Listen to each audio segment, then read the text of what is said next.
የሌንጮ ልክታን ፖለቲካ ባንቀልባዝላ በኖረች ሀገር ውስጥ እና በኖር የፖለቲካ ሰማይ ስር የመለስ ዜናዊን የዘረኝነት ፖለቲካ ተሸክሞ በኖረ የፖለቲካ ሰማይ ስር ትናንት አማራነት ላይ ሰይፍ ሲመዘዝ አንድ ነገር ተናግረው የማያውቁ ኃይሎች በሰውኛ እንኳን ልባቸውን ለአንድ ሰከንድ ያላዋሱ ኃይሎች ዛሬ አማራው መሰባሰብ ሲጀምር ዘረኞች ይሉን ጀምረዋል። እኛ ዘረኞች አይደለም። የዜግነት ፖለቲካንም እውነት እንነጋገር ከተባለ የኛ ተፈጥሯዊ ስሪት ይቀርባል ከማንም በተሻለ።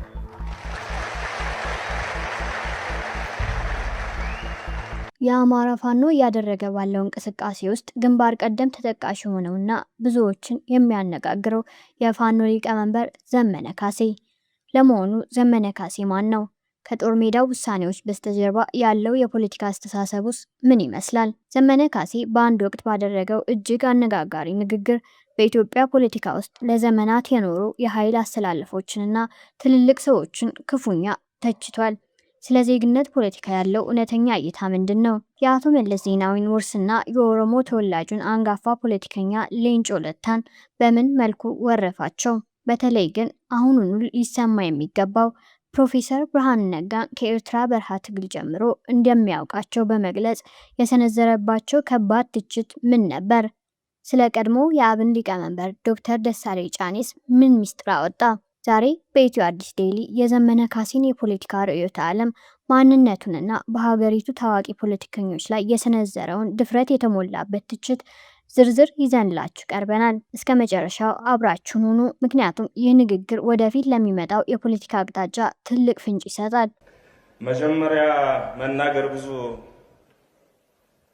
ጥሩ አይደለም፣ ግን ደግሞ አለቀውም። መናገር ያለብኝ ነገር እናገራለሁ። እንደዚህ ተሰባስባችሁ ስታዩ፣ እንደዚህ ስንሰባሰብ ንጹህ ልቦቻችን ያዩ መላእክት ሳይቀር የሚደንሱልን ይመስለኛል። በጣም ይቅርታ አድርጉልኝ። በንጹህ ልብ በንጹህ መንፈስ መሰባሰባችን በክፉ የሚመለከቱ የኛ አንድ መሆን የኛ ለህልውናችን መታገል ለህልውናችን መቆም ብሎም ለምንሳሳላት ሀገር የነገ ዋስትና መሆን የሚያስጨንቃቸው ፖለቲካን ወደ ተራሻይ ቅጠልነት የቀየሩ የፖለቲካና የፎቶ ነጋዴዎች እንደሚደነግጡ አውቃለሁ። እንዲህ ለማሰባሰብ እንዲህ ለማማር ከገባንበት ከበባ ሰብሮ ለመውጣት በክፉ የሚያዩንን ለማንበርከክ የአማራን ህዝብ ህልውናና ጥቅም ለማስከበር አልፎም ለኢትዮጵያችን መከታ ለመሆን ለመሰባሰባችን የማንንም ቡራኪ አንጠብቅም፣ አንፈልግም። ስለዚህ ታምራላችሁ።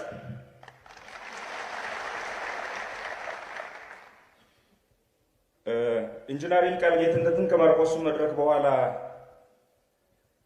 አላገኘሁትም፣ ግን ቅድም ባደረገው ውብ ንግግር ውስጥ ወደ ባህር ዳር እየመጣው መኪና ውስጥ እንዲሁም ልናገር ብዬ ሳስብ ትኩረት ባደርግበት ይሻላል ብዬ ያሰብኩትን ነጥብ በሙሉ አንስቶታል። ግን በእኔም ቋንቋ ትንሽ ለየት አድርጌ ለመናገር ሞክራለሁ። ላለፉት 50 ዓመታት ጸረ አማራነት ተጸንሶ ጸረ አማራነት ተወልዶ አድጎ ዛሬ እስኪያረጅ ድረስ አማራ እንዲጠፋ በህይወት ቢኖር እንኳን ደህይቶ መስኪን ነው እንዲኖር ሲፈረድ የአማራ ልጆችም በቀናነት ለሚወዷት ኢትዮጵያቸው ሲሉ በተለያዩ ድርጅቶች ተሰግስገው ሀገራቸውንም መልክ ሳያስይዙ እነሱም በተለያዩ ድርጅቶች ውስጥ ጠፍተው ሰጥመው ቀርተዋል። እኛም ለአቅመ ፖለቲካ ደርሰን ጉዳያቸው እኛ ትከሻ ላይ ወድቋል። ቅድም ሲባል እንደነበረው የሌንጮ ልክታን ፖለቲካ ባንቀልባዝላ በኖረች ሀገር ውስጥ እና በኖር የፖለቲካ ሰማይ ስር የመለስ ዜናዊን የዘረኝነት ፖለቲካ ተሸክሞ በኖረ የፖለቲካ ሰማይ ስር ትናንት አማራነት ላይ ሰይፍ ሲመዘዝ አንድ ነገር ተናግረው የማያውቁ ኃይሎች በሰውኛ እንኳን ልባቸውን ለአንድ ሰከንድ ያላዋሱን ኃይሎች ዛሬ አማራው መሰባሰብ ሲጀምር ዘረኞች ይሉን ጀምረዋል። እኛ ዘረኞች አይደለንም። የዜግነት ፖለቲካንም እውነት እንነጋገር ከተባለ የኛ ተፈጥሯዊ ስሪት ይቀርባል ከማንም በተሻለ።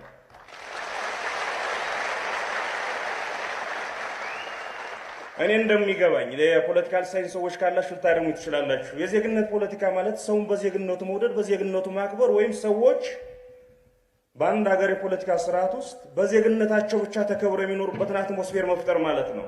አማራ ሰውን ይወዳል፣ ግለሰብን በሰውነቱ ያከብራል፣ ማንንም ያቅፋል። ቅድም ሲባል እንደነበረው ሰውን ያከብራል።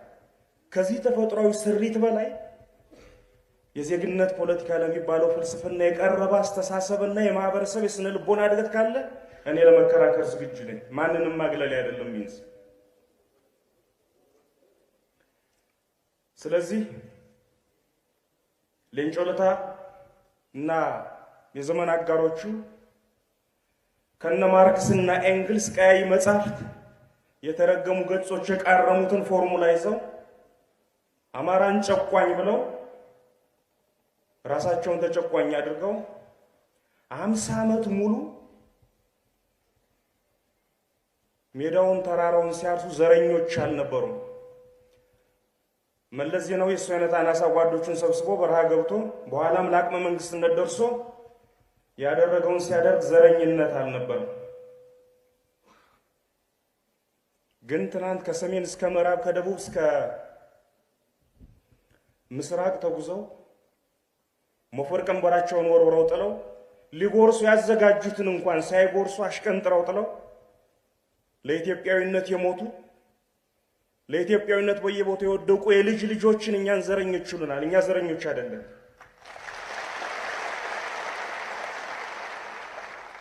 የፋኖ ሊቀመንበር ዘመነ ካሴ ማን ነው? ይህ ሰው በአማራ ክልልና በሀገር አቀፍ ደረጃ በወታደራዊ አመራርነቱ ብቻ ሳይሆን በጥልቅ የፖለቲካ ንባቡና በአቋሙ የሚታወቅ ሰው ነው።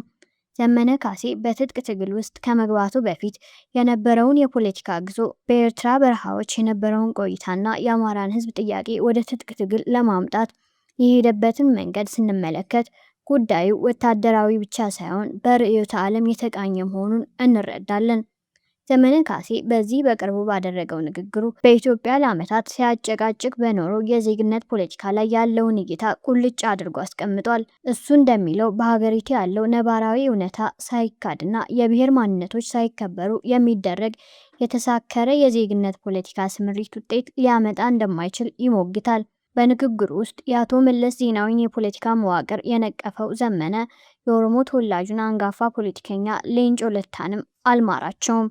ሌንጮ ለታና መሰል ፖለቲከኞች በሀገሪቱ የፖለቲካ ቀውስ ውስጥ የነበራቸውን ሚናና የሄዱበትን መንገድ በትችት ዓይን ተመልክቶታል። ነገር ግን የዘመነ ካሴ ትልቅና ከባድ ትችት ያረፈው በትምህርት ሚኒስቴሩ ፕሮፌሰር ብርሃኑ ነጋ ላይ ነው። ዘመነ ፕሮፌሰር ብርሃኑን ከዛሬ 10 እና 15 ዓመት በፊት በኤርትራ በረሃ ከነበረው የትግል ቆይታ ጀምሮ በቅርብ እንደሚያውቃቸው ይናገራል።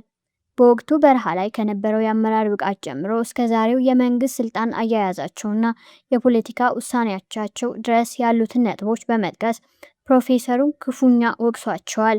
በፖለቲካ አቋም አልባነትም ይከሳቸዋል። በተጨማሪም ዘመነ ካሴ ቀደም ሲል በአማራ ብሔራዊ ንቅናቄ ወይም አብን ውስጥ በሊቀመንበርነት ከነበሩትና ከዶክተር ደሳለኝ ጫኔ ጋር የነበረውን ግንኙነትና አብረው እንደተማሩና ከዶክተር ብርሃኑ ነጋ ይልቅ ዶክተር ደሳለኝ ጫኔ ኢትዮጵያዊነትን እንደሚያቀነቅኑ ተናግረዋል። አሁን ዘመነ ካሴ ስለ ዜግነት ፖለቲካ፣ ስለ ብርሃኑ ነጋ፣ ስለ ሌንጮ ለታና ስለ ዶክተር ደሳለኝ ጫኔ የተናገረውን ያንን ያልተቆጠበ ንግግር በቀጥታ እንከታተለው። በ1998 ዓመተ ምህረት በጣም በትንሽ እድሜ አንድ መድረክ ላይ እዚህ ሴራር የሚባል መስሪያ ቤት አዳራሽ ስለ አማራነት ተከራክሬያለሁ። ከዛ በኋላ ያለፈውን የፖለቲካ ህይወት የምታውቁት ነው። አማራነትን ስለማናቀው አማራነትን ስለማናከብረው አይደለም የኢትዮጵያ ስም በተጠቀሰበት ሜዳ በሙሉ እየሄድን ምን ሞተው። እቺ ሀገር መልክ ኑሯት አማራው ከሌላውም ሳይበልጥ ከሌላውም ሳያንስ በኩልነት ተከባብር የምንኖርባት ሆና ትፈጠራለች ብለን አስበን እኛን ከባለን እነሱ ይንዳሉ፣ እኛን ሰራለን እነሱ ያፈርሳሉ። ዛሬ ላይ ቅድም ሲባል እንደነበረው ላለፉት 50 ዓመታት በየመድረኩ አማራዎች ሲሉን ኦኬ ካላችሁ ማሻማራዎችን ስንል ዘረኞች፣ ጠባቦች ወያኔ በቀደደው ቦይ መፍሰስ ነው ይላሉ። ወያኔ አይደለም ማርክስ በቀደደው ቦይ ላይ ፈርሰው ሰኞ ዕለት ስለ ዓለም አቀፍ የወዛደር የበላይነት ሲሰብኩ ውለው ማክሰኞ ዕለት በየጎጣቸው ተቧርነው ዘረኝነትን በዚች ሀገር ውስጥ ተቋማዊ ያደረጉት ዛሬ ስለ ብሔር ፖለቲካ አስከፊነት፣ ስለ ዜግነት ፖለቲካ አስፈላጊነት ሊሰብኩ የሚሞክሩ ሰዎች ናቸው። ብርሃኑ ነጋ ስለ ዜግነት ፖለቲካ ይሰብካል። ብርሃኑ ነጋ የኢህአፓ ታጋይ ሆኖ ሲሄድ ግን በአንድ ፍልስፍና ምን ሆነ ሄደው አማራ ጨቁሟል፣ ሌላው ተጨቁሟል ብሎ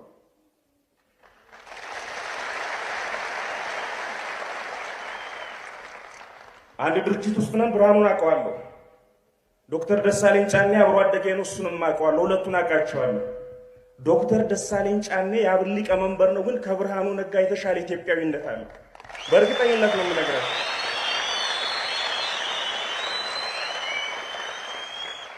ስለዚህ አስመሳዮች ቅድም ብየዋለሁ። የብርሃኑ ነጋ ሌጋሲ በኢትዮጵያ ፖለቲካ ውስጥ ምንድነው ብላችሁ ብትጠይቁኝ ፖለቲካን ሸቀጥ ማድረግ ይችላል።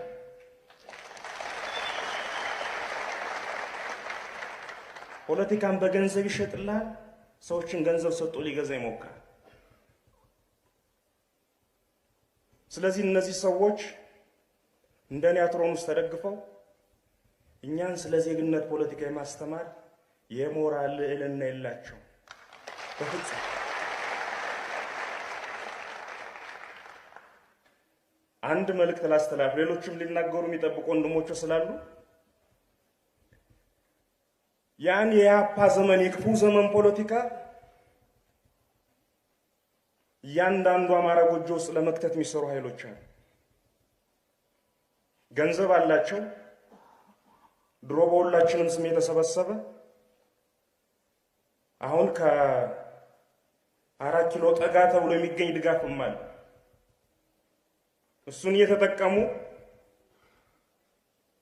ላለፉት 50 ዓመታት እንድንጠፋ ከተቻለ ካልተቻለ በልመና እንድንኖር የተፈረደበት ማህበረሰብ ልጆች ስለሆኑ የኢኮኖሚ ድክመታችን፣ የኪሳችን ባዶ መሆን እንደ ትልቅ አጋጣሚ ቆጥረውት ከመካከላችን ለአንድና ሁለት ወንድሞቻችን ሳንቲም እየረጩ በወንድማማቾች መሃል መገዳደል እንዲዘራ እየሰሩ ነው ያሉት። እግዚአብሔር ይስጠውና ቅድም ይልቃል አንስቶታል። በሌላ መልክ ቢሆን በጣም በጣም በጣም መጠንቀቅ አለብን። ቀይ ሽብር፣ ነጭ ሽብር ያልደረሰበት የኢትዮጵያ ኮርነር ባይኖርም አብዛኛው የሞት ያማራ ወጣት ነው። ታውቃላችሁ? መኢሶን፣ ኢህአፓ በዘመኑ በነበሩ ድርጅቶች አባል ሆኖ አመራር ሆኖ በነበሩ የእርስ በርስ መጋደል ያለቁት በብዛት ያማራ ልጆች ናቸው። ኢትዮጵያዊነትን ማስተማር ከፈለገ እንዲሁ ዘውር ዘውር ማለትም እኮ ጥሩ ነው።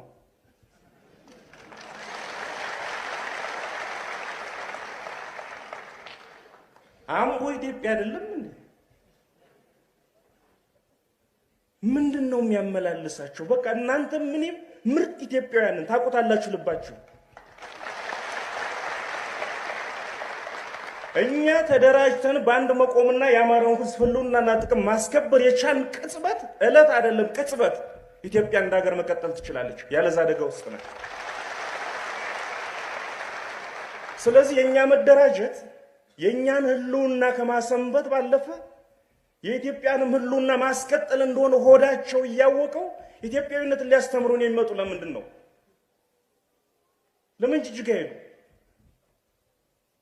ታውቁታላችሁ። ምክንያቱም በምዝግዝግስታው ነው የሚያባረሯቸው። እዚህ ግን ይመለሳሉ። የኛን ቻይነት ተቀጣ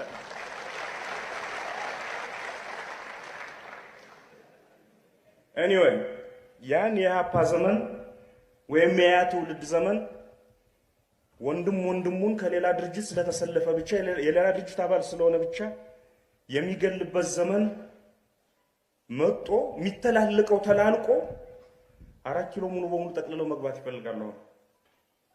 እሱ እንዳይሆን ጥንቃቄ ማድረግ አለብን ነው። መቼም ይገባቸዋል።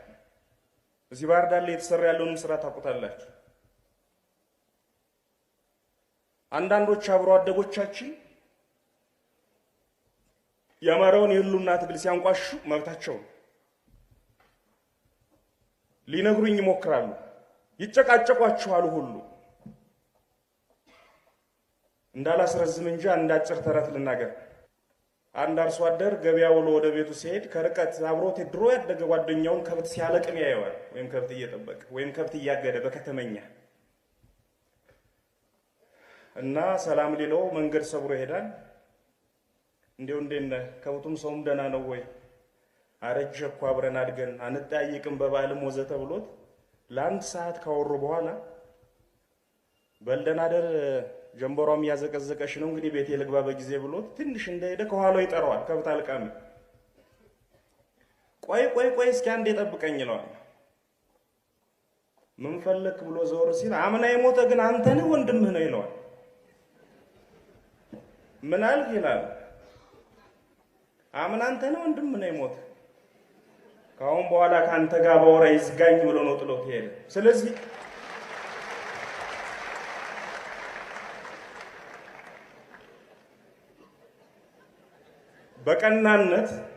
በቀናነት መረዳት የሚፈልግን ካይል ማስረዳት ጠላቶቻችን ከስር የአማራ ህልውና ትግል ጸረ ኢትዮጵያዊ እንቅስቃሴ እንደሆነ አድርገው ስለሚሰሩ የዋሆችን ማንቃት ያስፈልጋል። ሆነ ብለው 2000 ብር የተላከላቸው የሚጨቃጨቋችሁና ጊዜያችሁን ጉልበታችሁን የሚወስዱ ሰዎችን ግን እንደዛ ሰውዬ ከናንተ ጋር ባወራ ይዝገኝ ብላችሁ ተዋችሁ። ጊዜ መፍጀት ያስፈልጋል።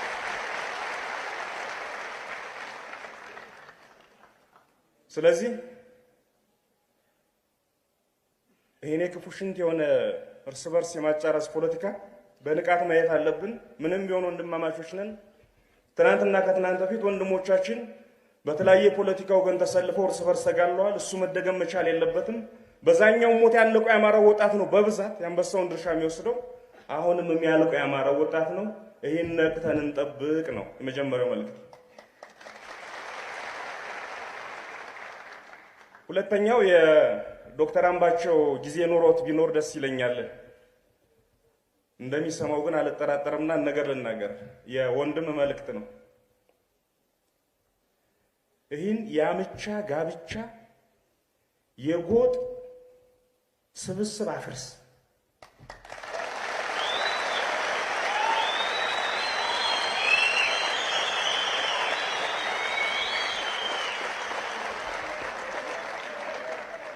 ማን የማን አበልጅ ስለሆነ የቢሮ ኃላፊ እንደሆነ፣ ማን የማን የጎጥ የወንዝ ልጅ ስለሆነ የምናምን ቢሮ ኃላፊ እንደሆነ፣ የምናምን ወረዳ አስተዳዳሪ እንደሆነ ታውቁታላችሁ፣ አውቀዋለሁ።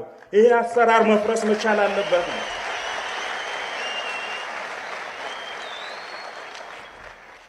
ባህር ዳር ከተማ ውስጥ ያለውን ስርዓት ወጣት ታውቁታላችሁ። በረንዳ ላይ ተቀምጦ ሲተክዝ ነው የሚውል 90% ወጣታችን። የ4 ሚሊዮን ብር መኪና እየነዱ እዚሁ ከተማ ውስጥ 4 የቀበሌ ቤት ያላቸው ሰዎች ደግሞ አሉ። ይህን ፍትሃዊነት ማስቆም ያስፈልጋል። ያክስቱን ልጅ ሲሾም እያየኸው ያጎቱን ልጅ ሲያንቆለጳጵስ እያየኸው መሬ ነው ብለህ ልትከተሉ አትችልም።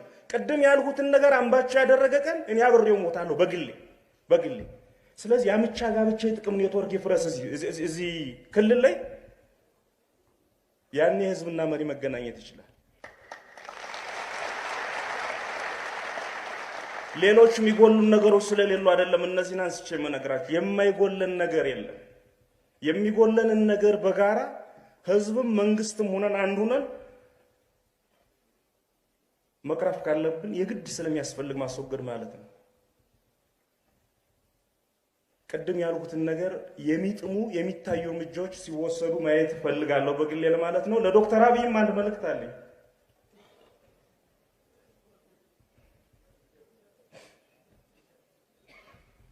ወይ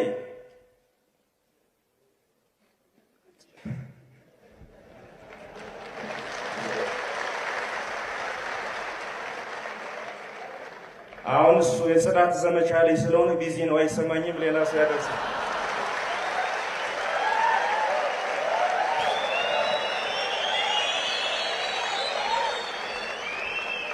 እንደው እስኪ በካሴ ሞት አሁን ዳውድ ኢብሳና ሌንጮ ለታን ኢልል ሆቴል አስቀምጦ እየቀለቡ ቆሻሻ ፖለቲካ በዚህ ሀገር ላይ እንዲዘራ እያደረጉ ዝም ብሎ ማየት ነው ኃጢአት ወይስ እንደው በር ላይ የሆነች ቆሻሻ መሆኑ? ኤኒዌይ ወይ አመራርህ መንግስት ይምሰል፣ ካለዛ ተውት። የሚችሉ ከሆነ አንተም ቡድንህም መንግስት ምሰሉ፣ አንተም መሪ ለመምሰል ሞክር ነው የምለው። አመሰግናለሁ። የፋኖ ሊቀመንበር ዘመነ ካሴ ያደረገው ይህ ንግግር በአማራ እንቅስቃሴ ውስጥ ያሉ መሪዎች ስለ ሀገሪቱ አንጋፋ ፖለቲከኞችና ስለ ፖለቲካ ፍልስፍናዎች ምን አይነት ጠንካራ አቋም እንዳላቸው በግልጽ ያሳየበት ነው። በተለይ በፕሮፌሰር ብርሃኑ ነጋ ላይ የሰነዘረው ትችት በብዙዎች ዘንድ መነጋገሪያ መሆኑ አይቀሬ ነው። እናንተስ የኢትዮ አዲስ ዴይሊ ተከታታዮች ዘመነ ካሴ ስለ ዜግነት ፖለቲካ ባስቀመጠው እይታ ላይ ምን ትላላችሁ? ፕሮፌሰር ብርሃኑ ነጋን ከኤርትራ ትግል ጀምሮ አውቃቸዋለሁ በማለት የሰነዘረባቸውን ከባድ ትችትስ እንዴት ትመለከቱታላችሁ? ሀሳባችሁን አሁኑኑ ኮሜንት ላይ አስፍሩልን። ይህንን ቪዲዮ ከወደዳችሁት ላይክ ማድረጋችሁን እንዳትረሱ። እንደዚህ ያሉ የሀገራችንን ትኩስና አንጋፋ የፖለቲካ ጉዳዮች በፍጥነት ለማግኘት ቻናላችንን ሰብስክራይብ በማድረግ የደወል ምልክቷን ይጫኑ። ስለተከታተላችሁን ከልብ እናመሰግናለን። ሰላም ለሀገራችን።